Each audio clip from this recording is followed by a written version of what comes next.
दोस्तों, स्वागत है आपका आज की इस कहानी में। हेलो दोस्तों, मेरा नाम संदीप है और मैं अभी 30 साल का हूँ। हम लोग उड़ीसा से बिलोंग करते हैं। बात उन दिनों की है जब पापा के देहांत के बाद मैं और मम्मी दिल्ली रहने के लिए आ गए थे। दिल्ली में हमने किराए का घर लिया था। नई जगह होने के कारण मेरा और मम्मी का मन नहीं लगता था। मैं हॉस्पिटल में काम करता था, इसलिए मैं शाम को घर आता था। जब भी घर आता था तो देखता था कि मम्मी टीवी पर हक जमाए बैठी रहती थी। इसलिए मैं खाना खा के कभी इधर उधर तो कभी छत पर टहलने के लिए चला जाता था। फ़ोन में गाने सुनता और टहलता।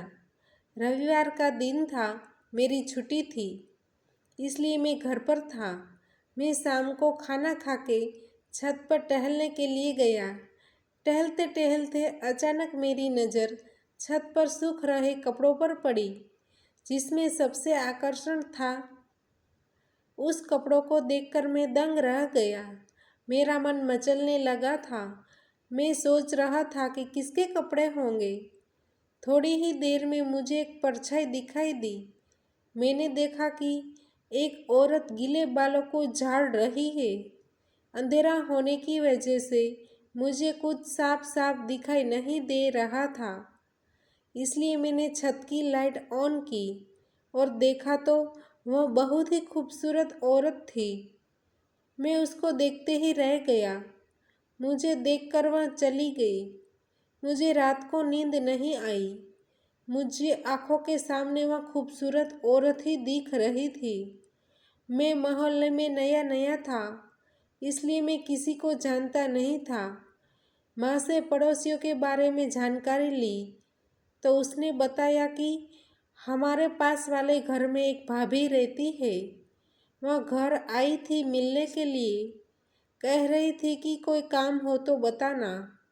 अब मैं गली में चक्कर काटने लगा, शायद वह मुझे मिल जाए। एक दिन ऐसा ही हुआ।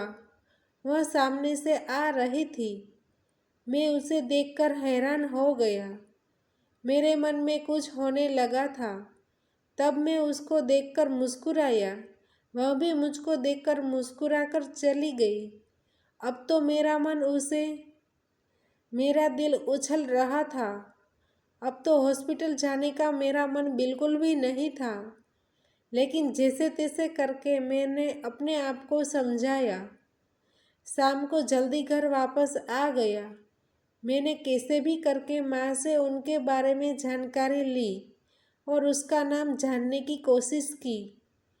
माँ ने उसका नाम वैभवी बताया। तभी अचानक से किसी ने दरवाज़ा खटखटाया।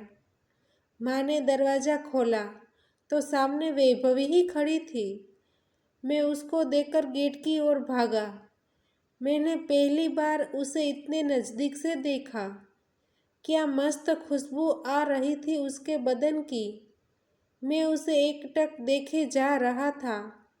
वह माँ से बोली, खाली बैठी थी तो सोचा कि थोड़ी देर आपके पास चली जाती हूँ। मैंने कहा, हाँ, क्यों नहीं, बैठो। मैं तो जैसे कोई सपना देख रहा था।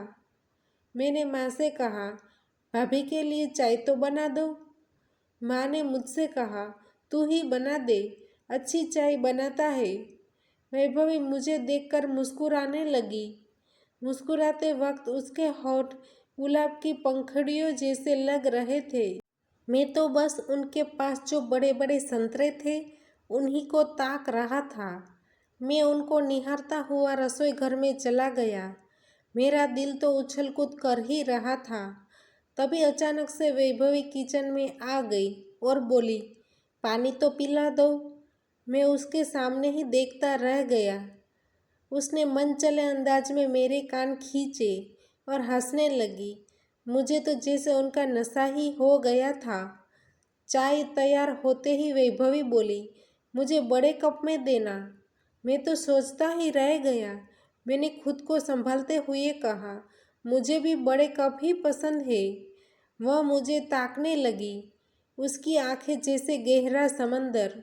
वह मुझे देखती तो मुझे लगता कि डूब जाऊं इन आँखों में। तिरछी नज़र से वह मुझे इशारे देने लगी थी।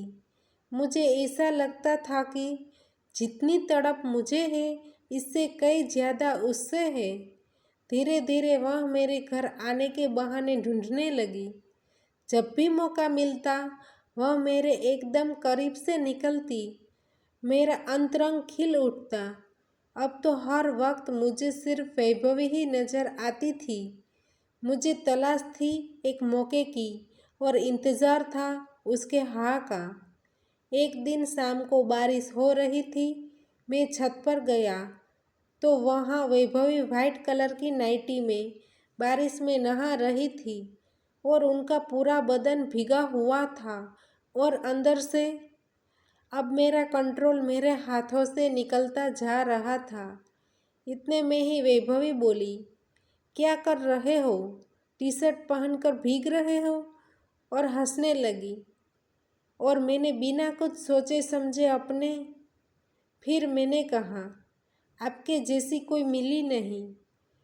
वह भी जैसे मेरे बोलने का इंतज़ार कर रही थी कि तुरंत बोली, मेरे जैसे ही क्यों, मैं क्यों नहीं? मैं तो खुशी से पागल हो गया।